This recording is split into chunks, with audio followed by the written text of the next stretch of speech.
Hey guys, welcome back. I am like hot, sweaty mess, and it's 7:14 in the morning. It's 7:14 in the morning, and I am already hot. It's only 77 degrees outside, and the humidity is like. Anyway, I'm going to get this garden cleaned up. It is the first week of July, it's the first week of July, and I need to get this garden in a little better shape. I also have to show you that we kind of did a demolition of our garden, and I have to rebuild it back up. Most of it is already done, but I'll show you what we have gotten done so far, and I will hopefully be able to get you to see it on video because we didn't capture everything, hardly anything. Because it's been so dang hot. We had a heat wave about a week or so ago, and then rain back and forth off and on in between, around the heat wave. So I have not been able to capture a lot of things on video because it was just too hot for my camera to stay outside with us. And then it rained as it's just ridiculous out here. My hair is dripping wet because I have been out here for a little bit, and I had to take a hose to my head real quick just so I can be out here. And let me just get started. Let me go ahead and just show you what's going on so that we can get this done before it gets way too hot for me to be outside. This is the state of the garden right now. Well, this is the side garden. I don't have a fancy name for it. If you know a fancy name for a side garden, let me know. Drop it down in the comments. I have no idea what I would call this, but I just go with side garden because it's literally the side of our house, and that is our house. This is the garden. So I just call it the side garden. So if you have another fancier, cooler name, drop it down in the comments and let me know. But we went on a trip, I want to say a week or so ago, and we went down to a nursery and got 4 arborvitae, however you want to say it. We got some arbs. We have since planted them, and as you can see, the end of my box right here is not attached. Because where we wanted to put it, the box is in the way, but we just ran out of time and could not redo this box to put this in its proper place. I am going to shrink this box down. It does not need to be this large, and I am going to double it up. I'm going to raise it up higher so that it will be double high it is right now, and I think that will be a great height, and it will give us a little bit more space around this corner edge right here, because I'm going to not butt it up with the arb, but maybe like half a foot or so away from it. This has plenty of room on this side. It's supposed to be from center. It will grow 2.5 feet this way and up to 2.5 feet that way. Because it's a smaller spot, I don't think it's going to get the full 5 feet circumference it's going to get at the base, because it's 3 to 5 feet, obviously front, back, forward, whatever. So around, it's supposed to be 5 feet, and then it's supposed to get up to 10 to 15 feet tall. I don't think it will reach those numbers. It is a very good spot for it. It will get plenty of rain, plenty of sun, so it might. But I'm going to reduce this box size because I don't need it this large, and I'm going to stack it. Once we get that done, then we can get all this stuff cleaned up a little bit better, but that's not going to happen today. For now, I am going to get these sunflowers out of the way. I'm going to clean up all the grass and the weeds that are in the bed. I'm going to try and get everything a little bit more manageable. And the tomato plants that are on the other side that are trying to survive for their dear lives, they're my backup tomatoes, but I have tomatoes everywhere. So I do not need any more tomato plants. If there are any surviving tomato plants that are over there, I will try and plant them in the garden boxes. However, I have other things I need to take care of.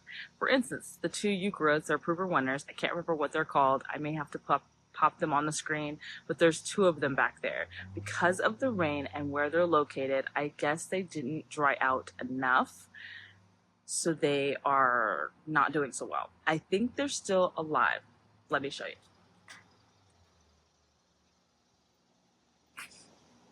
I think they're hanging on because when I look down in here, I can see new growth trying to form. So I'm going to pull them up. I'm not sure about that one. That one looks like it might be a gunner, but we'll try. We're going to try and move them out of the way to have a better spot for them, but I have to clean the area that I need to put them in, and I will try and save it. We'll see. I need to get these tomato plants out. and I can try and transplant them. This one, with the rain we've had, it literally fell over and now it's growing upwards. So there's only like 2 or 3 over here. There's one that's completely a goner, which I am okay with that. Nature selection at its best. It will not be coming with us. But the other 3, I'm going to plant somewhere and see if I can get them going. So right here is the difference in our garden area. I don't know if you have recalled, but we'll put up a picture just so you can see what it looked like before. I had 1, 2, 3, 4. I think I had 4 boxes total over here, and now there's only 3. We're going to try to get 5. So my goal is I wanted them a little higher than they were, and I wanted them situated a little differently. I moved them forward a little bit in the front because I like the spacing better this way. I will put another duplicate one behind it, but not too close to the arbs on both sides. And then I think that would be a better spot for my garden boxes. We'll have to see. The arbs are kind of close, so I'll have to determine if that would be a great idea or not.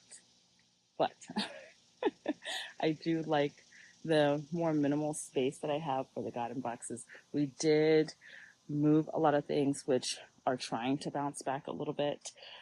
For instance, this tomato plant that had tons of tomatoes on it, and has tons of wildlife in it, actually. Like, there's a bee in there trying to do some things. There's a big spider that's in here somewhere that wants to do its thing.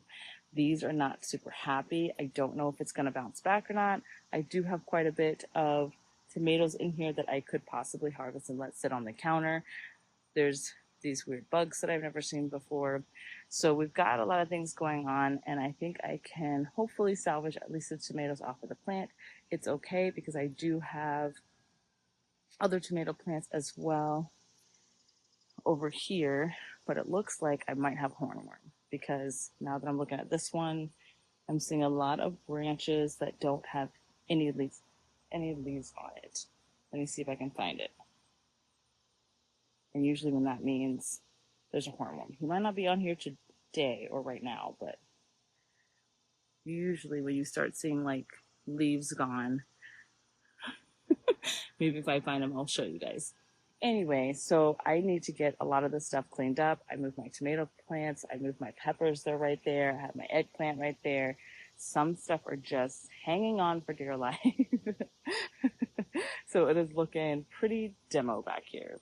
I need to still take care of this flower bed right here and remove a lot of the soil so that I can refill up this flower bed as well. And if you haven't noticed, the main reason why we had to tear down everything in the first place was because we have built a new fence. This new fence has been put up. We put it up ourselves. In the scorching heat, I got really bad poison ivy all on my leg. My leg started to swell. Totally fine. And then we were able to place our arbs because we want to kind of have a screen over here because we do have a 2-story house that's off to my right side, and their window from their dining room can see right into the backyard. So we are trying to give us a little bit more of a privacy screen so that we don't have to worry about feeling exposed, I guess you could say, in your own backyard.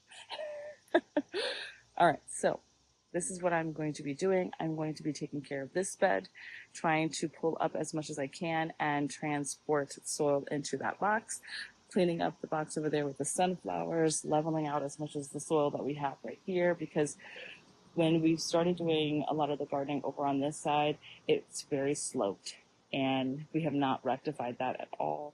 So I am trying to smooth it out as much as I can, but not too much, enough that it'll grade away a little bit towards the fence, but not that it's so steep on this side. And it wasn't like it was a mountain or anything, but it was, when walking, you could tweak your ankle or anything because there's divots and pockets of soil and ground level that your ankle would get not in the right spot if you didn't step right. So we're going to fix all of that, come back over here, try to save those heucheras, however you want to pronounce it, get this box all done like I mentioned, transplant some things, and just clean everything up.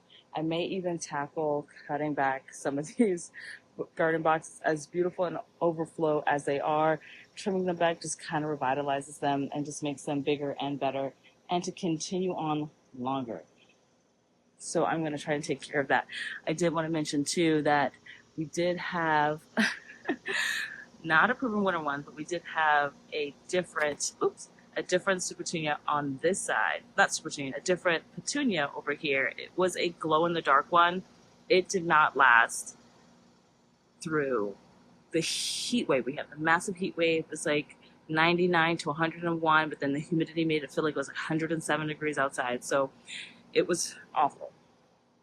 I did not survive. We had rain and all that stuff too during that period. So it's not like it wasn't getting any water. It just could not survive the massive heat. I'm going to get these boxes kind of taken care of. They're looking straggly. I had planted seeds in them and they're doing okay, but they're not as full as I would like. So I'm going to try and see if cutting them back down to the base to give them that bushier look will be helpful. This is sometimes what seeds are like when you do them with seeds. You have to baby them. And what I probably should have done is trim them back sooner so they wouldn't get long and leggy. But with the heat wave and everything going on, they've been kind of neglected. Let's get going.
My lavender is dying because it does not like how much water it's been getting. Like nothing that I'm doing personally. I was watering a little bit, but you only need to water lavender, at least from what I've been told, once every 3 days. If it's rain, don't water it because it just cannot hold that much water. But my bunny tails grew. I grew quite a bit of bunny tails. Only a handful of them actually grew bunny tails. And I mean, like, as a handful, I mean like 3 out of like 20 or 25 that I had. So I'm not too impressed with that. I don't know if it was partially my fault. It may have been I overcrowded them and put them too close together, but they just now started blooming. But then we tore down all the boxes, so I lost most of my bunny tails, except for a handful. Some of them just got too hot and they just died out on their own. I do still have these tomato plants over here. I might actually pop them in this bed just because there's not much going on in this bed anyway, and it's a good spot. It's open, it's free. I'm not planting any seeds right now other than ones that have been decimated anyway. Oh my god, I'm like, I don't just have like a layer of sweat all over. I feel like I'm swimming and I'm swimming. I feel like I am in a body of water. But I hope you found that interesting. You learned some things. Just enjoying all the things that we have going on out here. Hopefully we'll get it cleaned up. And I see that my arm is kind of, hold on, let me show you. My arm is like, I think I need to put a stake in that one and kind of try and hold him up a little bit. he's hanging in down there. Anyway, I hope that was fun. I'm so tired and hot. I will see you guys in the next video. Bye guys.